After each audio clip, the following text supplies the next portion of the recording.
Olá, e bem-vindo às Crônicas Romanas, uma história de Roma em português. Episódio 44. A presidência de Júlio e César. Valendo um triunfo. Na episódio anterior nós vimos como Júlio César foi para a Espanha como um procônsul e lá ele mostrou muito serviço, tanto administrando muito bem a província, como conquistando o resto daquele noroeste ali, onde é o norte de Portugal e a Galícia. Ele terminou, administrou, teve tanto vitórias militares como voltou com muito dinheiro, tá certo? Então ele estava voltando para Roma como um grande general e como um grande administrador e com muitos fundos, um grande político, né? Ocorre que os optimates, né? A gente lembra que nesse momento a política de Roma era dividida em dois grupos. De um lado, os populares, né? Que eram os que estavam lutando por reformas em torno dos tribunos da plebe, e do outro lado, os optimates, né? Que eram os que lutavam pelos homens melhores, né? Pelos senadores, e queriam manter certas tradições republicanas. Então eles lutavam pela manutenção do sistema republicano, enquanto que os populares estavam lutando por um líder que pudesse representar ali os interesses da população. A gente viu isso já está acontecendo há cerca de 70 anos ali em Roma. O César volta com essas vitórias militares, muito popular, e ele é dado a ele a grande honra de ter um triunfo, né? Um triunfo é quando um general volta vitorioso, com dinheiro, com escravos capturados, escravizados, e é dado a ele um triunfo, tá certo? Que é uma grande celebração da vitória deste general. Só que tem um detalhe aí das tradições romanas, que o Catão, o jovem, que era o grande líder, né, dos optimates lá no Senado, utilizou para tentar fazer com que o César não fosse eleito cônsul naquele ano. Cônsul, como a gente sabe, é o cargo máximo da política romana nesse momento. Seria o equivalente ao presidente, tá certo? Então, a gente sabe que desde que a República Romana foi proclamada, em torno do ano 500 a.C., eram dois cônsules, né? Eles eram muito contra a história do poder monárquico e eles queriam que tivesse sempre dois cônsules, um para balancear o outro. Então o Catão jovem faz o seguinte: eles marcam o triunfo do Júlio César, na volta dele da Espanha, para depois das eleições. Como né, em Roma, nesse momento, para você participar da eleição, você tinha que estar em Roma.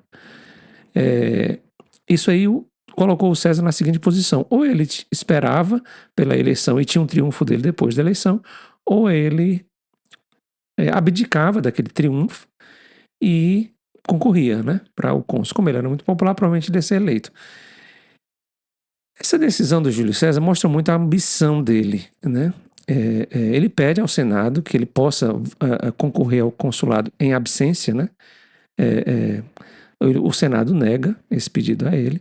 Ele pede ao Senado que eles antecipem o triunfo dele para antes da eleição. O Senado nega, né?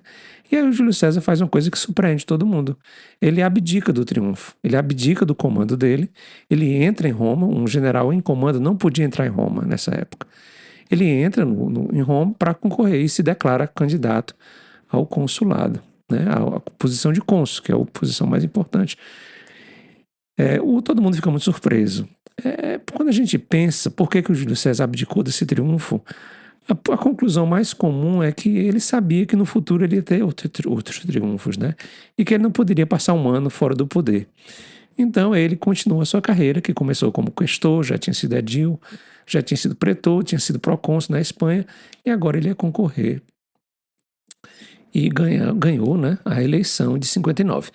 O Senado, para balancear aquele consulado dele, aquela presidência, apoia um cara chamado Marco Calpurnio Bíbulo.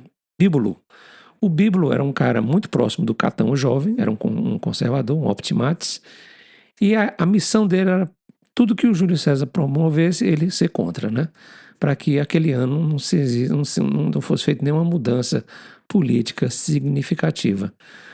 O Júlio César, muito, muito hábil politicamente, ele faz nesse momento ele termina de costurar aquele que seria chamado o primeiro triunvirato, que é uma aliança política entre ele e Júlio César, com o poder político, o Pompeu, com o poder militar, e o Crasso com o poder financeiro. O Crasso era o nome rico de Roma, o Pompeu o general mais popular e mais talentoso de Roma naquele momento, e o Júlio César o político mais importante, né? Era o cônsul. Então esse foi o primeiro triunvirato. A grande principal agenda do Júlio César era fazer com que os veteranos do Pompeu tivessem terra na Itália.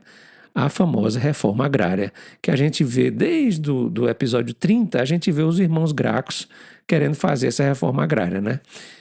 O Júlio César consegue passar a reforma agrária, tá certo? Que ficou conhecida como a Lex Julia Agrária, né? Lex é lei em latim, Júlia é a lei do cônsul Júlio César, e agrária é a reforma agrária, né? Então, esse momento foi um momento muito tenso em Roma, porque o César praticamente forçou a passagem dessa lei, e teve até um momento em que o Catão jovem tenta se opor à votação dessa lei. E o César fica tão exasperado porque ele tinha feito tantas concessões aos senadores que ele achava que poderia passar, né? E ele manda prender o Catão jovem, tá certo? O Catão era um cara muito, muito querido pelos senadores. E nessa hora os senadores saem para acompanhar o Catão jovem que está sendo preso por ordens do César, que era o cônsul. Inclusive ficou famoso uma frase que um dos senadores diz assim: eu prefiro estar na prisão com o Catão do que no Senado com o César. Tá certo? O César viu que isso foi um erro político, imediatamente mandou soltar o Catão, e ele acaba passando pelo Senado, né, e leva essa reforma para a votação do tribuno, da plebe, né, da plebe, e passa, né, a lei. Essa lei foi uma grande divisor de águas na política romana, porque o Júlio César acaba sendo o campeão aí dos plebeus, né? Apesar dele ser de família patrícia e ser um senador. Nesse momento, em Roma, acontece uma certa piada. Os romanos gostavam muito de fazer brincadeira. E, por exemplo, como tinham dois cônsuls, o ano do consulado era chamado o ano do cônsul 1 e do cônsul 2. Por exemplo, quando o Pompeu e o Crasso foram cônsuls juntos, era o ano do consulado do Crasso e do Pompeu. E aí a brincadeira em Roma era que aquele ano tinha sido consulado do Júlio e do César, né? Porque o Bíbulo ficou totalmente apagado, tá certo? Ele ficou tão irritado no fim, do meio para o fim daquele ano, que ele era para ser o cônsul junto com o César, que ele foi para casa e nunca mais saiu de casa. Ele disse que não iria sair até que acabasse aquele ano de desgraça, que ele não estava conseguindo fazer nada. Foi um ano de grandes vitórias políticas do Júlio César, né? Ele consolidou a aliança dele com Pompeu e com Crasso. E no final do ano do consulado, o cônsul, ele era dado um governo, tá certo? De alguma província.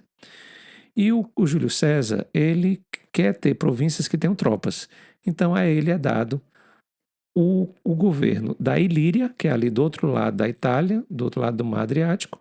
É dado a ele o governo da chamada Gália Cisalpina desse lado dos Alpes, ou seja, a Gália dos Alpes ali para o norte, ou seja, o norte da Itália. Mas aí o governador da Gália Transalpina, que é aquela Gália depois ao norte dos Alpes, né, Transalpina, morre. E aí o Júlio César ele consegue manobrar politicamente para ser dado a ele o governo também da Gália Transalpina, que é a França, né? E a partir do próximo episódio a gente vai ver o Júlio César governador dessa região ali em torno dos Alpes, e a gente vai ver como ele pega esse governo e vai chegar não só à França, mas ele vai conquistar a Bélgica, o que é hoje a Bélgica, né? E vai chegar até ainda vai ser o primeiro romano a botar os pés na ilha que hoje a gente chama Inglaterra. Isso a gente vai ver a partir do próximo episódio. A gente se encontra.